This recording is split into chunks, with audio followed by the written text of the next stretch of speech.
Hi folks, welcome to another episode of Star Mountain Outdoors and Bushcraft. I'm John, I'll be your host, and we're on a 3-day camping trip in the southern Rocky Mountains. Come join me.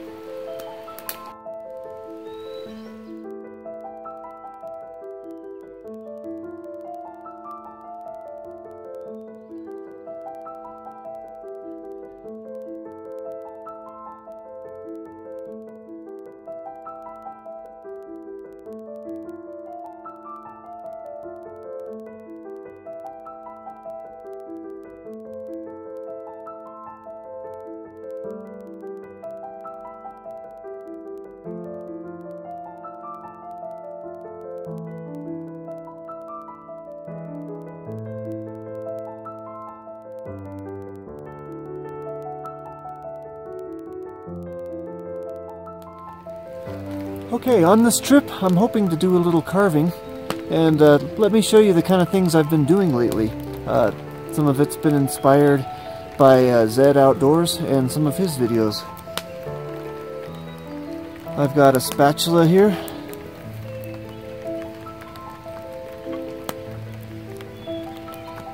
A couple of spoons I've carved. And if you look closely, you can even see my logo on there. I'm currently working on a kuksa. Hoping to complete that on this trip. And also I want to show you the tools I'm using. Just a medium and a fine sandpaper. I'm using actually a Baco Laplander knife. It came with my Baco Laplander saw. And it's a good sharp carving knife. I enjoy working with it. And I've got my Mora hook knife for carving out spoons and that sort of thing. And then I just purchased this set on Amazon, so I'm hoping to find out whether it works well or not for some of the fine detail work. So I don't know. I'm hoping to have some fun. Okay, I'm back again, and I'm gonna start working on my kuksa. We are just waiting right now for some friends and family to show up that are gonna camp with us. So it's a perfect time to relax since I have a camp already set up. What I'm doing right now is just I'm trying to see how it's kind of fat around here on the top. I'm just trying to thin that out a little bit and shape it and correct it, so oops, and trying not to bump the tripod.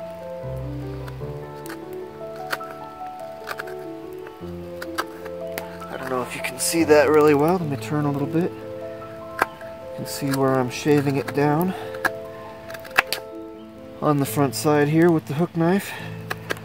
And I will also get the outside with the Laplander knife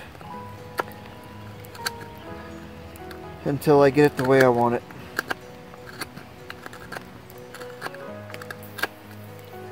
And basically what you want to do is you want to remove material across the grain for the rough cuts, and then for the fine cuts you want to go with the grain, and that'll be your finishing cuts. So if I wanted to do finishing cuts, it would be probably like up that way or down this way.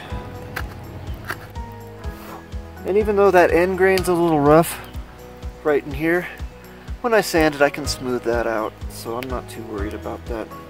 And you know, right here too, because it's all, you see that, all that's end grain right there. It's pretty rough inside there yet, but like I said, once I sand it, will make it all better. Now that's an interesting little feature of color inside the wood right there, if you can see that. It's an old limb that introduced a little bit of rot into the piece of wood and kind of stained it that reddish color. Makes it pretty. I don't know if I'm gonna keep it though. I may have to end up carving through it. We'll see what happens. get a little more on the outside now.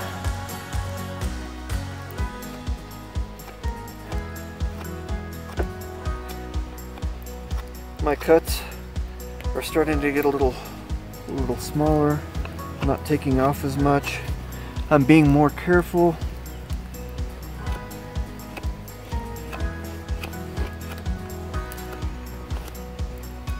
Because I'm getting closer to the finishing touches here. This is actually my first kuxa I've ever carved, and although these are not my first spoons I've ever carved, they're the first ones with coal rosing. This was my first coal rosing job. If you can see that etching in the wood, that's called coal rosing.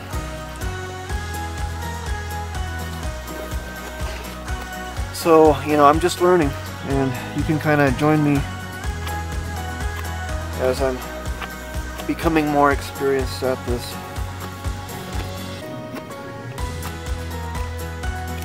You can see it kind of comes to a point right there where the center of the tree once was. That's kind of what I'm aiming for, and all my cuts are going down towards that.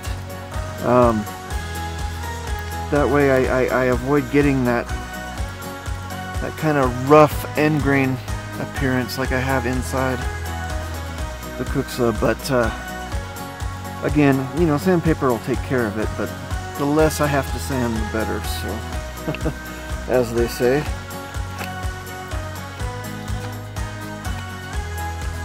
I'm trying to pay attention to it, hold it out, look at it, make sure it's the roundness that I want. It doesn't have to be perfect, it actually gives it a little character if it's not perfect, but and that's how you can tell it's hand carved.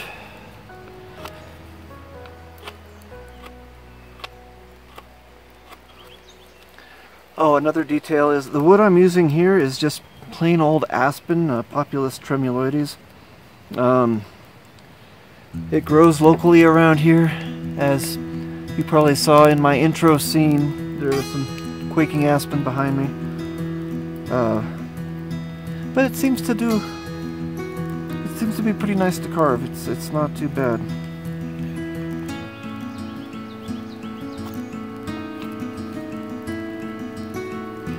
Oh, and I plan on doing some coal rosing here on the handle. Don't know what pattern yet. I'll think of something. I don't know if that type of knife cut that you just saw me using, this one right here, has a name. I like to call it a back cut, but I find I get a lot of control with it. I get my hands close to my body and I just move the knife across the wood like that. But anyway, I'll check in with you later after I've finished it a little more. Maybe after I've sanded, or maybe when I start sanding it, I'll check in with you again. Because from now on, it's just going to be exactly what I've been doing. So, if you have any questions, go ahead and leave a message for me underneath the movie. Okay, I got it approximately to the point where I want it with the carving. So I've started sanding. I started with the bottom, and I'm trying to smooth out the little ridges and stuff. Maybe not take them all out. Gives it some character, and of course gives it that hand-carved quality. If you leave a little bit in, but just trying to shape it and make it look good with the sandpaper.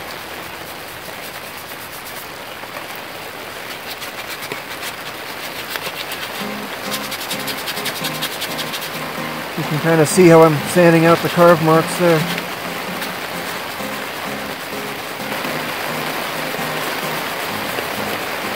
Rounding the edges. I think the sanding's kind of boring. This is a part that's often overlooked in bushcraft videos. But, you know, it's not a bad thing to do on a rainy day like today.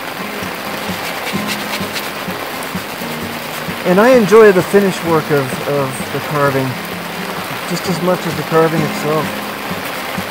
It's what really makes it look good, so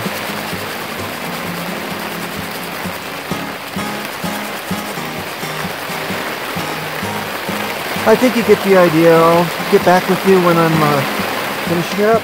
Now the coffee's percolating. It's 5:39 in the morning, and I'm looking forward to a cup of coffee. I'm liking this stream. It's beautiful. Look at that little waterfall behind me.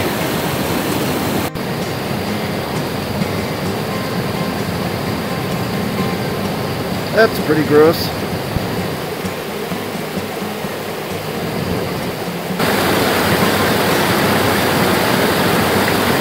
It's a pretty screen.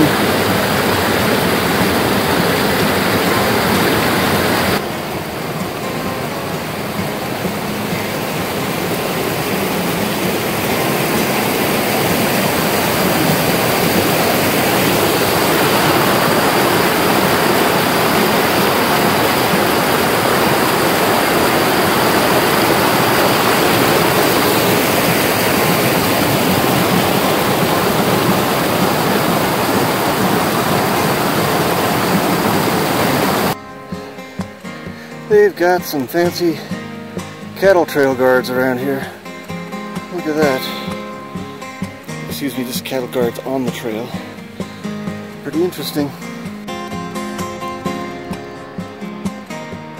I've never seen a wooden cattle guard before.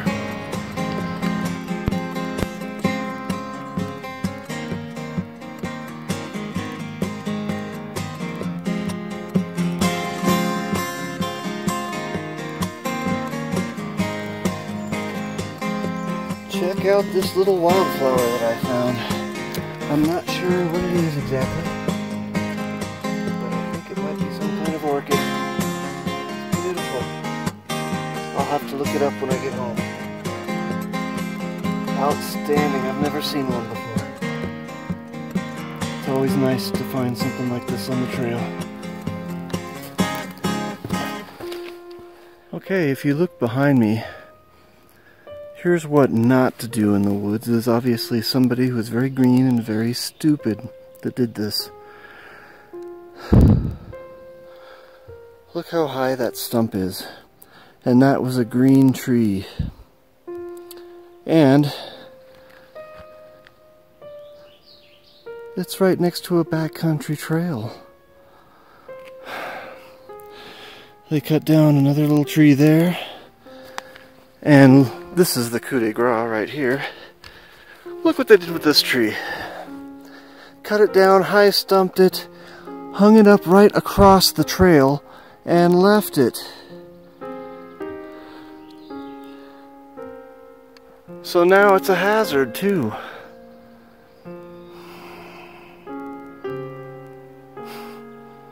I have no words for this kind of stupidity. I hope they were young and I hope they were kids, because that's the only excuse I can come up with for doing something that dumb.